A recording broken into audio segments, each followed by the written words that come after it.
AI एवं digital साधन use करिकी सोशल मीडिया रे आम राज्य आ देशर कॉन्स्टिट्यूशनल हेड मानकर अश्लील और आपत्तिजनक फोटो वीडियो पोस्ट गोटे ट्रेंड रे परिणत होती। तो से तार तदंत करी आमे commissioner police cyber police station तरफ जड़े व्यक्ति को आमे गिरफ करिचु। विश्वजीत साहू बोली व्यक्ति घर कटक कटक आमे गिरफ करछु।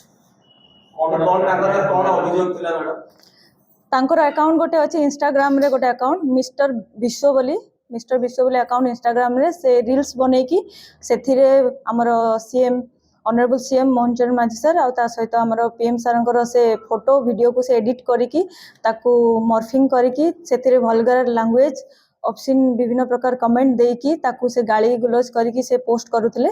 तो से गुड़ा को पब्लिक रे शेयर हेची मिलियंस ऑफ व्यूज रे लोक मान को विभ्रांत करबा चेष्टा करा जायछि। तो ता ऊपर एक्शन टा निया जायछि।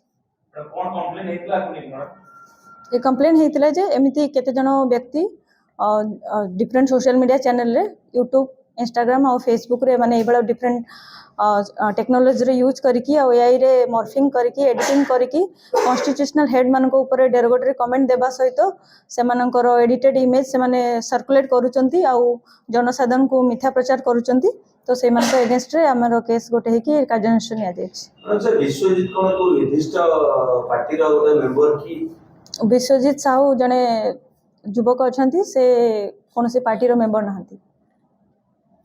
सोशल मीडिया रे जे मान कहउछन से मान कोन बडा कहय चाहिए हमर पब्लिक और यूथ मान पई खास करी मेसेज रहइबो जे आपण माने ट्रेंड रे आसिकी कोनोसी भी अश्लील आपत्तिजनक मंतव्य दबारु विरत रहंतु आ कोनोसी जिंस गते शेयर करूचंती किंबा तार ऑथेंटिसिटी चेक करिकी ताकू शेयर करंतु आ कॉन्स्टिट्यूशनल हेड खास करी किंबा हमर कार भी व्यक्तिगत फोटो को मॉर्फिंग किंबा डिजिटली ताको एडिट करबा पूर्वरु जोटा कि क्रिमिनली पनिशेबल अछि सेथु क्षांत रहबाकू हमर अनुरोध रहइबो।